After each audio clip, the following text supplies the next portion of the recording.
मैचले magic and muscle season 2 episode 10। तो episode की starting होती है और हम शोन और रियो को देखते हैं जो कि ईस्टर्न एकेडमी पहुंच रहे होते हैं। पर तभी हम देखते हैं वहां पर जो शोन होता है वो स्टॉप हो जाता है, जहां पर रियो को पता चलता है कि यहाँ पर किसी ने टाइम स्टॉप मैजिक का यूज कर रखा है।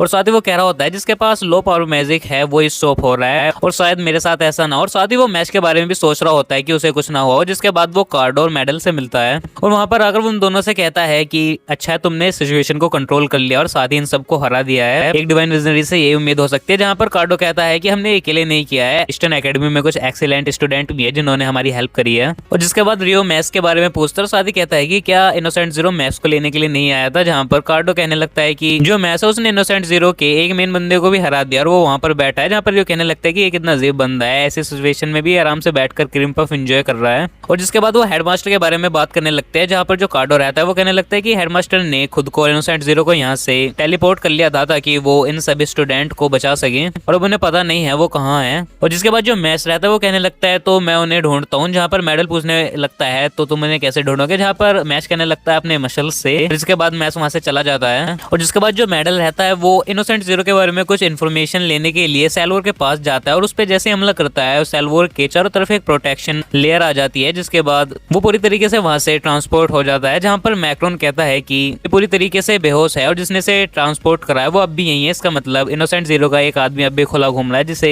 हम अभी तक पकड़ नहीं पाए हैं। और जहां पर रियो कहने लगता है तो हम यहाँ पर इन सभी स्टूडेंट को ऐसे छोड़कर नहीं जा सकते, यहाँ पर कुछ भी हो सकता है। और साथ ही जो कार्डो रहता है वो डोटो लेंस से भी कहने लगता है कि चारों तरफ ध्यान रखें। और जहाँ पर कार्डो कह रहा होता है कि मैं माफ करना हेडमास्टर, हम आपकी हेल्प के लिए नहीं आ सकते, जिसे आप समझेंगे क्योंकि हम भी मोब्लिक और ओब्लिक रूल को फॉलो कर रहे हैं। जहाँ पर रियो मन में सोच रहा होता है कि इस रूल के अकॉर्डिंग जो स्ट्रॉन्ग है वो वीक लोगों की हेल्प करेगा और अगर हेडमास्टर कमजोर हो गए तो मैं उनकी मदद करने के लिए जाऊंगा। और इसलिए मैं जल्दी से हेडमास्टर को ढूंढो। और दूसरी तरफ हमें हेडमास्टर और इनोसेंट जीरो दिखाए जाते हैं, जहाँ पर जो इनोसेंट जीरो रहता है वो अपने टाइम मैजिक का यूज हेडमास्टर के ऊपर करता है। जिसके बाद हेडमास्टर वहां से ट्रांसपोर्ट होकर इनोसेंट जीरो के पीछे आ जाते हैं और हमला करते हैं, पर इनोसेंट जीरो भी उसके हमले से बच जाते हैं वहां पर और वो भी हेडमास्टर के पीछे पहुंच जाता है। जहां पर हेडमास्टर कहने लगते हैं कि इसने टाइम मैजिक का यूज कब करा। और जिसके बाद हम देखते हैं जो इनोसेंट जीरो होता है वो अपने मैजिक से हेडमास्टर के एक तरफ के हाथ को और उनकी हाफ बॉडी को एज्ड कर देता है। और जहां पर हेडमास्टर सोचने लगता है कि ये अपने पूरे पावरफुल मैजिक का यूज जल्दी जल्दी कर रहा है और इसलिए मैं अब इस पूरे स्पेस को काट दूंगा। और जिसके बाद जो हेडमास्टर रहते हैं वो बार बार स्पेस को काट रहे होते हैं और ऐसा लगातार करने के बाद जो हेडमास्टर रहते हैं वो थक जाते हैं। जहाँ पर इनोसेंट जीरो कहने लगता है कि तुम्हें मुझे हराने के लिए इससे कुछ ज्यादा करना होगा। जिसके बाद जो इनोसेंट जीरो रहता है वो दोबारा अपने टाइम मैजिक का यूज करता है और जहाँ पर हेडमास्टर का जो हाथ रहता है वो फट जाता है। और फिर जो वहाँ पर इनोसेंट जीरो रहता है वो कहने लगता है कि तुम्हारी हालत ये इसलिए है क्योंकि जो तुम हो तुम औरों के बारे में सोचते हो, पर मैं सिर्फ अपने लिए जीता हूँ और तुम औरों की हेल्प करते हो और उनकी मदद करने के लिए जीती हो, इसलिए तुम ऐसी कंडीशन में हो। जहाँ पर हेडमास्टर सोचने लगते हैं कि ऐसा है क्या। जिसके बाद हमें एक फ्लैशबैक दिखाया जाता है जहाँ पर जो हेडमास्टर थे वो पहले सिर्फ एक कमरे में रहते थे क्योंकि वो ना तो स्कूल जाते थे और ना ही उनके कोई फ्रेंड्स थे।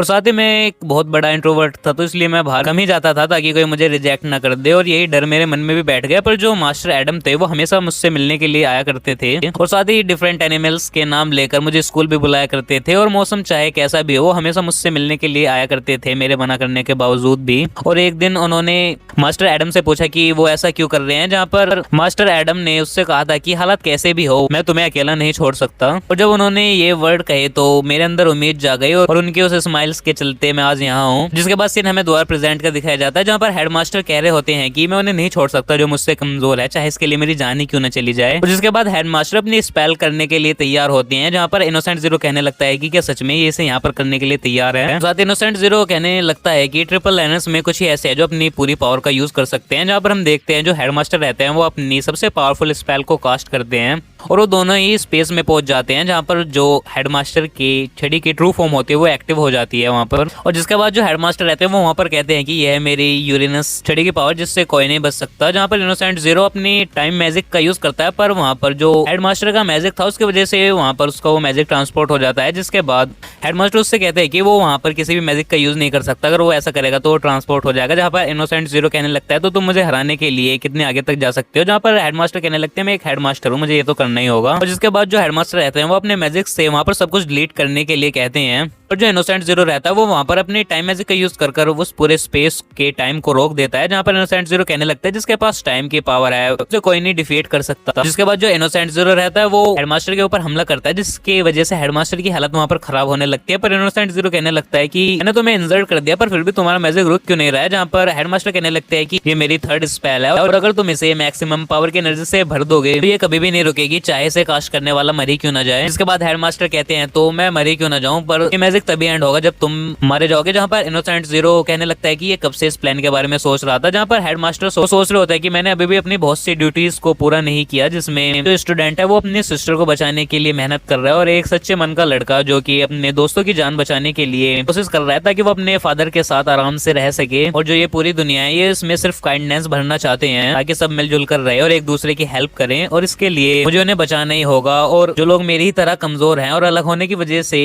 लोगों ने उन्हें एक्सेप्ट नहीं किया है, मुझे उन सब के लिए सब करना ही होगा जैसे कि मेरे मास्टर ने मेरे लिए किया था, और मैं अपने एक्शन से कर दिखाऊंगा। जिस बाद वो स्पेल एक्टिवेट हो जाती है और चारों तरफ रोशनी होने लगती है, जहाँ पर रियो सोच रहा होता है कि मुझे कुछ ठीक नहीं लग रहा, और तभी हम देखते हैं जो वो रोशनी होती है वो अचानक से कम हो जाती है और हेडमास्टर इनोसेंट जीरो दोनों बच जाते हैं। और वहाँ पर हेडमास्टर सोच रहे होते हैं कि सच में इसने टाइम को रिवर्स कर दिया। जिसके बाद जो इनोसेंट जीरो होता है वो हेडमास्टर के ऊपर हमला करने लगता है और वो हमला हेडमास्टर को लग जाता है, जिसकी वजह से हेडमास्टर की छड़ी नीचे गिर जाती है। जो इनोसेंट जीरो होता है वो हेडमास्टर को पकड़ लेता है और उनसे कहने लगता है कि तुम सच में बहुत ज्यादा स्ट्रॉन्ग हो, पर मैं तुमसे आगे निकल कर रहूंगा और इसे मैं साबित कर रहूंगा। जिसके बाद जो इनोसेंट जीरो होता है वो वहाँ पर हेडमास्टर को मारने वाला होता है अपनी छड़ी की हेल्प से, और जहाँ पर हेडमास्टर सोचने लगते हैं कि क्या मेरे और मेरे मास्टर के सपने यहीं खत्म हो जाएंगे और जो ऐसी दुनिया हमने सोची थी वो इतनी कमजोर है जिसे ऐसे लोग उसे बर्बाद कर देंगे। और इतना ही सोचकर वो वहाँ पर रोने लगते हैं। और जहाँ पर इनोसेंट जीरो कहता है कि अलविदा वॉर्मबर्ग, पर इतने में जो मैच रहता है वो वहाँ पर इनोसेंट जीरो के फेस पर आकर एक किक करता है। और जहाँ पर जो मैच रहता है हेडमास्टर से कहने लगता है कि आपने मुझसे एंट्रेंस एग्जाम में क्वेश्चन करा था कि अगर मुझसे भी पावरफुल कुछ चीज मेरे सामने आ जाए तो मैं क्या करूंगा, और मैंने आपसे तब भी कहा था कि मैं उसे मार मार कर उसे वहीं पर डिस्ट्रॉय कर दूंगा। और इसी सीन के साथ इस एपिसोड का यहाँ पर एंड हो जाता है। तो आई होप आपको इस एपिसोड की एक्सप्लेनेशन पसंद आई हो, और हाँ अगर आपको इसके पिछले एपिसोड्स की एक्सप्लेनेशन देखनी हो तो उसकी लिंक भी मैंने इस वीडियो की डिस्क्रिप्शन में दे दिया, आप उसे भी कंप्लीट देख सकते हैं। तो इस वीडियो में इतना मैं मिलूंगा आपको नई वीडियो में नई एनिमे फिर न्यू वेब सीरीज की एक्सप्लेनेशन के साथ, तब तक के लिए गुड बाय।